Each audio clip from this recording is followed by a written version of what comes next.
अस्सलाम वालेकुम, मैं हूँ मोहम्मद नसीम और आप देख रहे हैं मेरे यूट्यूब चैनल बखर दमुला।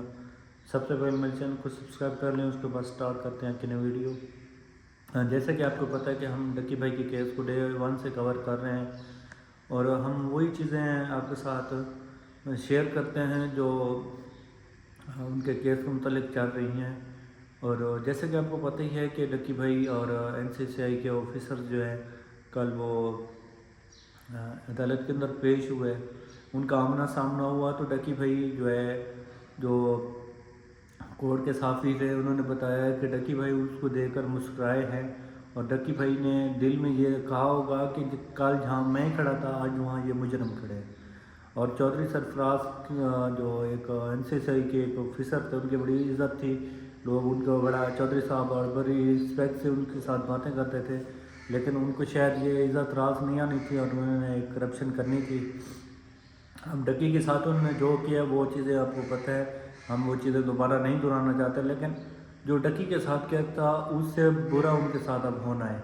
अभी उनके साथ जो है, जो 6 दिन का रिमांड हुआ है, इसके अंदर उनसे कुछ भी तफ्तीश नहीं हुई है। मतलब कि थोड़ी बहुत जो रिकवरी अमाउंट बहुत बड़ी है, लेकिन उनके लिए थोड़ी बहुत है, क्योंकि उन्होंने जो करप्शन किया है वो सिर्फ कोई 90 लाख की नहीं थी। अब तक जो करप्शन सामने आ चुकी है वो $3.5 लाख से भी प्लस है। तो आप कह सकते हैं कि 5-6 करोड़ की उन्होंने जो करप्शन की है, तो इतनी जल्दी उनको जो है इस केस से रिकवरी नहीं मिलनी, इस केस से उनकी जान नहीं छूटनी। अच्छा, डक्की भाई के साथ उनके जो डक्की भाई की फैमिली की तरफ से पेश किए गए थे बंदे, उनमें से एक बाबा ओपी था, एक डक्की भाई का जो भाई है ज़िया वो था, और एक उसकी वाइफ थी रूप जतोई। अब काफ़ी लोगों ने आपने देखा होगा कि कहा था कि बाबा ओपी डक्की को छोड़ जाएगा, लेकिन क्योंकि बाबा ओपी इस केस के अंदर जो है डक्की का गवाह है, तो वो भी इस केस के अंदर अभी तक पेश हो रहा है। और काफ़ी लोग पूछ रहे हैं कि डक्की भाई की रिहाई कब होगी। देखिए, रिहाई उस वक्त तक नहीं होगी जब तक जो है अपना मुजरमान से जो गिरफ़्तार किए गए NCCI के ऑफिसर, इनसे मज़ीद रिकवरी नहीं हो सकती, क्योंकि जब इनसे रिकवरी होगी उसके बाद अदालत के अंदर डक्की भाई की जो ज़मानत है वो मंजूर हो जाएंगी। अब जमा ज़मानत ज़रूर करवा दी गई हैं, और जैसे मंजूर होगी ज़मानत है उसके बाद उनको रिहाई मिल जाएगी। उम्मीद है कि ये जो नवंबर है ये डक्की भाई के लिए खुशखबरी वाला महीना होगा, और बहुत से साफ़ी भी यही कह रहे हैं कि डक्की भाई की जो रिहाई है वो उसके चांसेस जो है ना 70 से 80% जो है वो नवंबर के हैं कि उसकी रिहाई मिल जाएगी। अच्छा, अब जो NCCI के ऑफिसर हैं चौधरी सरफराज, उन्होंने जो है पहले कहा था, जब मतलब वो इक़्तिदार में थे या अपने अहदे पर थे, वो कहते थे कि मैं डक्की की शक्ल देखना पसंद नहीं करता, ये तो कोई मनहूस है, ये तो लोगों के बच्चों की ज़िंदगी ख़राब कर रहे हैं। मतलब कि एक एप्लीकेशन को प्रमोट करके अगर कोई बंदा लोगों की ज़िंदगी ख़राब कर रहा है, तो एक बंदा खरबों रुपए की, करोड़ों रुपए की रिश्वत लेकर अपने मुल्क की इज़्ज़त ख़राब कर रहे हैं, और वो मुहिब वतन कहलवाना चाहता है, जो इतने मतलब कि घटिया काम करके भी।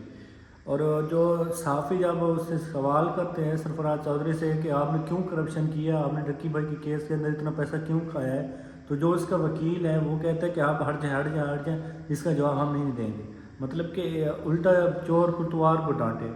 और करप्शन उनसे कोई थोड़ी बहुत ही नहीं हुई, बहुत ज़्यादा करप्शन हुई है। इससे पाकिस्तान का नाम बदनाम हुआ है, NCCI एक इदारा है उसका नाम बदनाम हुआ है।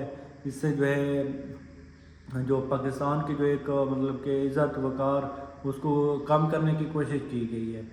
और पॉलिटिकल मैं बातें नहीं करना चाहता, लेकिन इसके अंदर बताया यही जा रहा है कि पॉलिटिकल कोई न कोई ज़रूर इन्वॉल्व है, इसलिए इनको प्रोटोकॉल अभी तक दिया जा रहा है कि इनसे जो है ना इनसे मांस कटवाया गया है, ना इनकी जो है हथकड़ियाँ जो है ना वो दिखाई जा रही हैं। हल्के ये चीज़ दिखाई जाए, जब डक्की अदालत के अंदर आता है तो वो हथकड़ियों में भी होता है, उसके मुंह पर मास्क भी नहीं होता।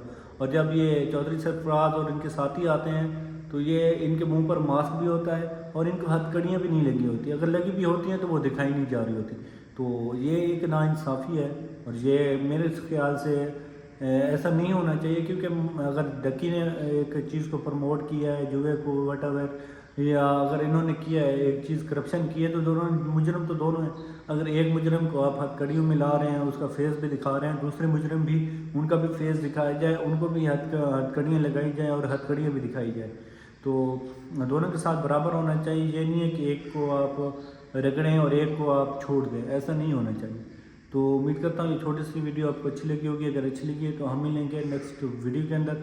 آپ نے چینل کو لازمی سبسکرائب کرنا ہے, ویڈیو پوری بات کرنی ہے. تو ہم ملیں گے نیکسٹ ویڈیو کے اندر. تب تک کے لیے اللہ حافظ.